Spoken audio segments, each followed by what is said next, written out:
Bonjour à tous et bienvenue dans cette nouvelle vidéo. Aujourd'hui, on va étudier le Mayashi Mawashigeri, donc le Mawashigeri de la jambe avant. Le Mawashigeri de la jambe avant, c'est une technique que j'aime beaucoup. Elle n'est pas super puissante, mais elle est rapide et elle est surprenante. Donc c'est une technique, on la retrouve également dans d'autres styles, mais elle est généralement donnée un petit peu différemment. À savoir qu'il y a soit un pas, soit un switch, un switch comme ça au niveau des hanches avant de donner la technique. Donc c'est vrai que ce petit mouvement, ça donne la puissance à la technique, mais de l'autre côté, ça enlève en grande partie son effet de surprise. Donc nous, ce qu'on veut ici, c'est pouvoir donner cette technique depuis notre position de combat, depuis ici directement, boum, donner ce mawashi. Donc maintenant, comment donner ce mawashi de la jambe avant? Donc on est en position de combat, et à partir de là, on va donc simultanément lever cette jambe avant et pivoter la jambe arrière, donc comme ceci. Ok.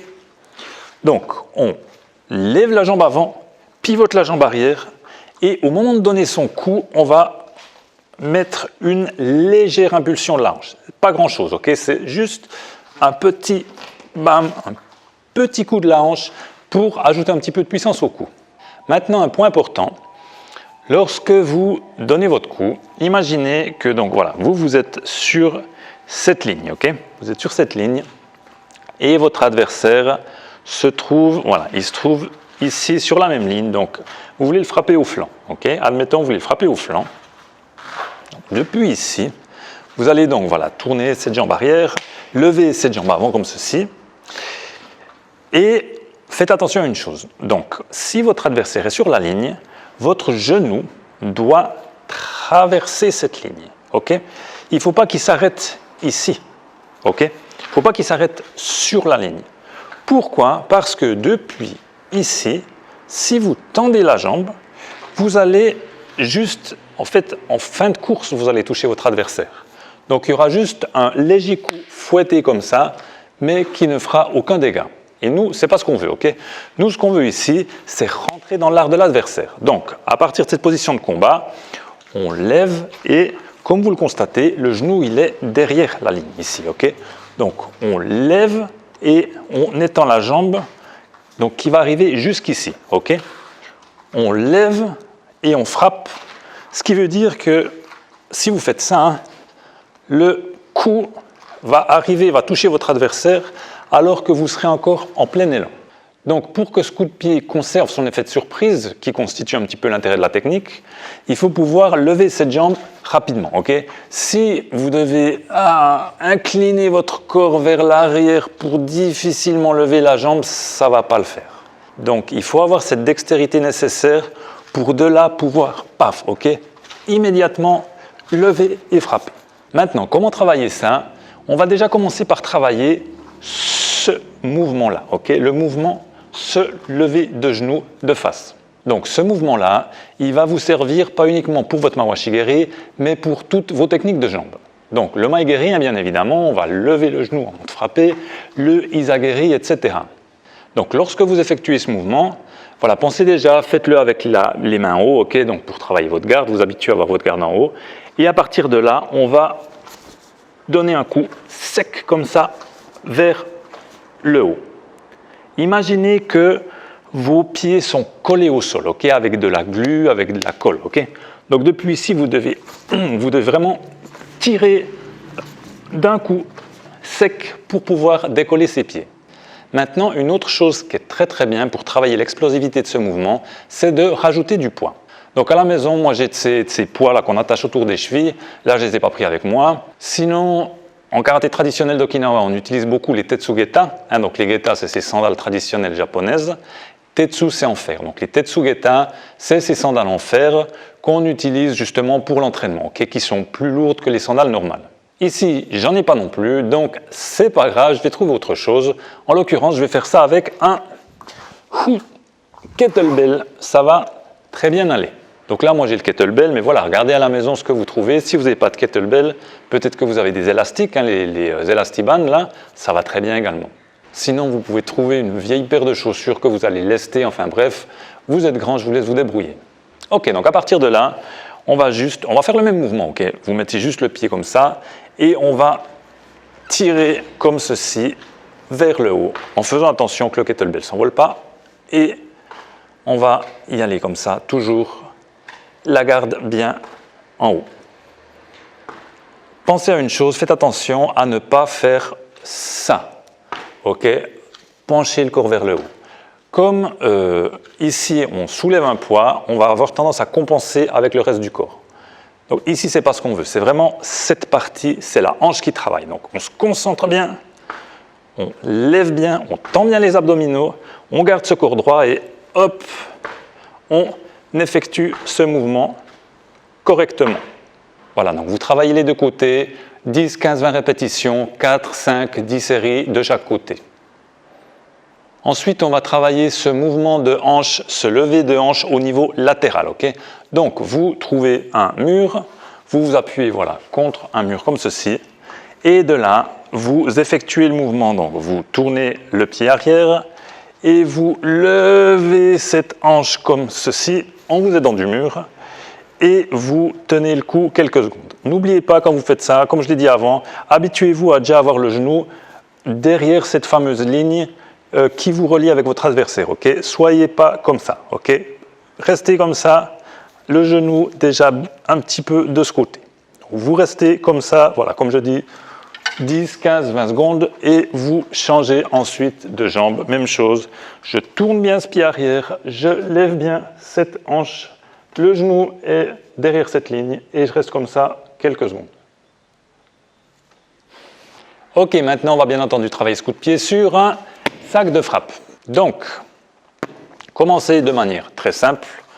Vous mettez juste des petits coups de pied comme ça au niveau Gedan. Entraînez bien ce coup fouetté, ok? Ensuite, vous passez au niveau Chudan, même chose.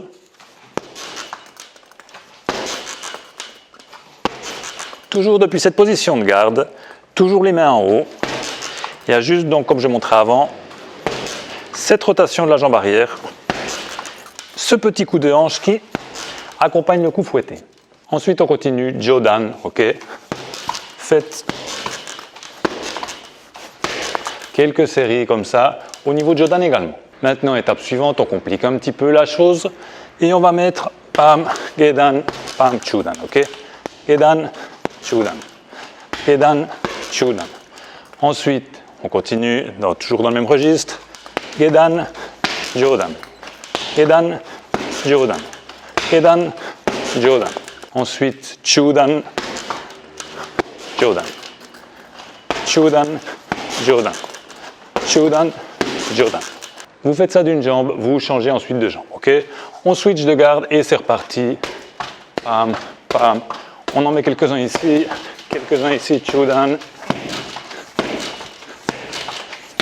Et on va ensuite, pam, pam, pam, pam, Chudan, Jodan, ainsi de suite, ok? Amusez-vous, faites-vous plaisir. Ensuite, on va compliquer un petit peu la chose. On va faire la même chose, mais sans poser le pied, ok? Donc, depuis ici, un Gedan, boum, Chudan, ok? Gedan, Chudan, Gedan, Chudan. Même chose ensuite, Gedan, Jodan, Gedan, Jodan, Chudan, Jodan. Vous changez de jambe, vous faites la même chose cette jambe gauche. Ensuite, on complique encore un petit peu et on va mettre les 3 coups suivis, ok? Donc depuis ici, Gedan, Chudan, Jodan, ok? Gedan, Chudan, Jodan. Commencez peut-être pas trop vite, ok? Gedan, Chudan, Jodan. Et petit à petit, augmentez un petit peu la cadence, ok? Pam, pam, pam, ok? Pam, pam, pam. Pam, pam, pam.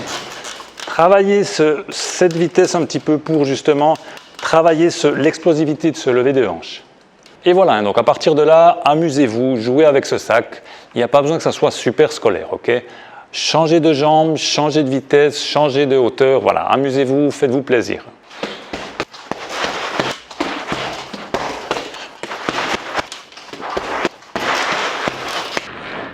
Maintenant, quand et comment est-ce qu'on utilise ce coup? Donc, comme on vient de le voir, c'est un coup, on peut le mettre soit dans les cuisses, soit dans les côtes, soit au visage.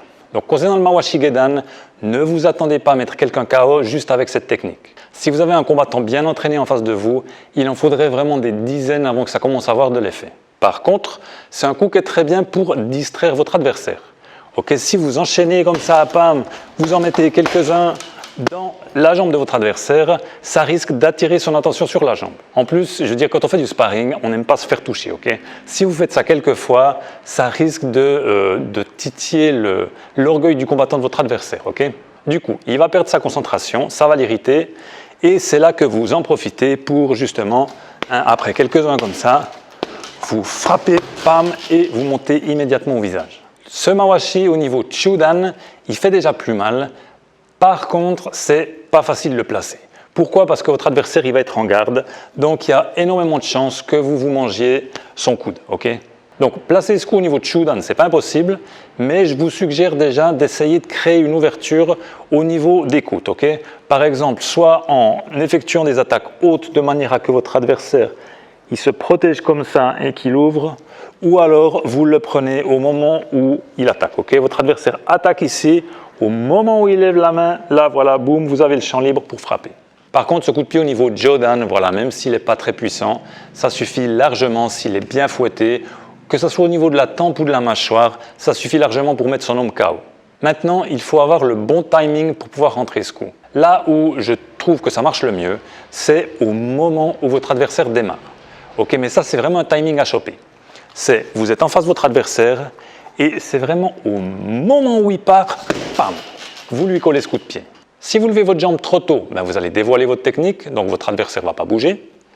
Et si vous levez votre jambe trop tard, ben là c'est encore pire parce que vous risquez soit de vous manger une technique, soit alors de vous faire déséquilibrer, okay, parce que vous serez quand même dans une position qui n'est pas géniale. Okay. Comme ceci, c'est vite fait de voler en arrière si quelqu'un vous pousse.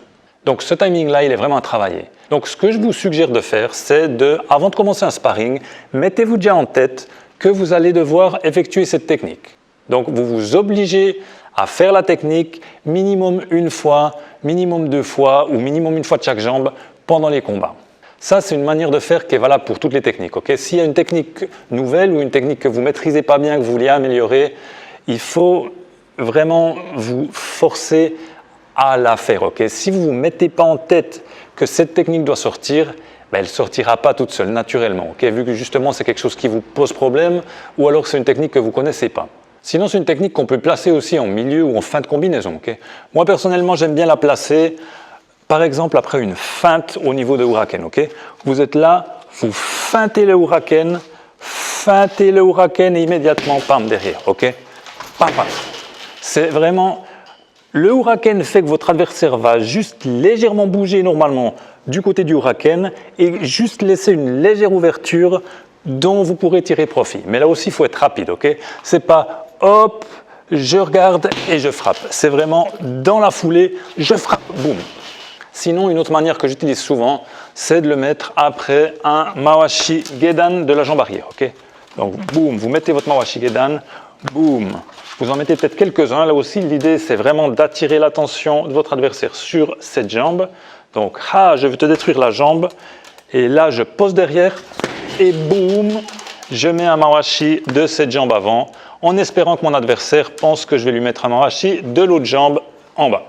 Maintenant, voilà, c'est à vous de voir avec quelle technique vous êtes à l'aise, quelle combinaison vous conviendra le mieux. Pensez juste à une chose, plus vos hanches seront ouvertes comme ceci, plus votre technique sera rapide, mais moins elle aura de puissance. Par exemple, si vous êtes ici, vous mettez un kizami, peut-être vous allez encore légèrement tourner les hanches.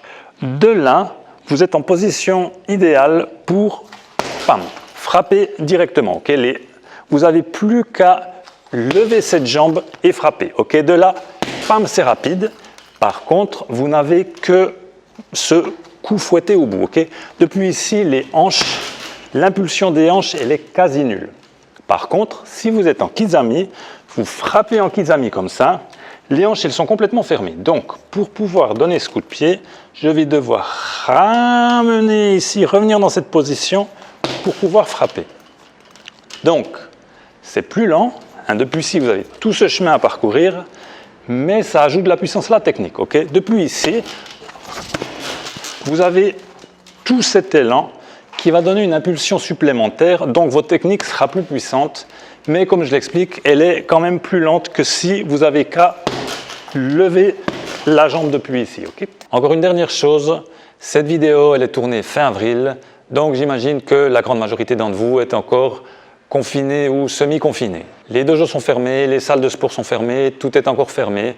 Et je suppose que la grande majorité d'entre vous n'a pas de sac de frappe à la maison.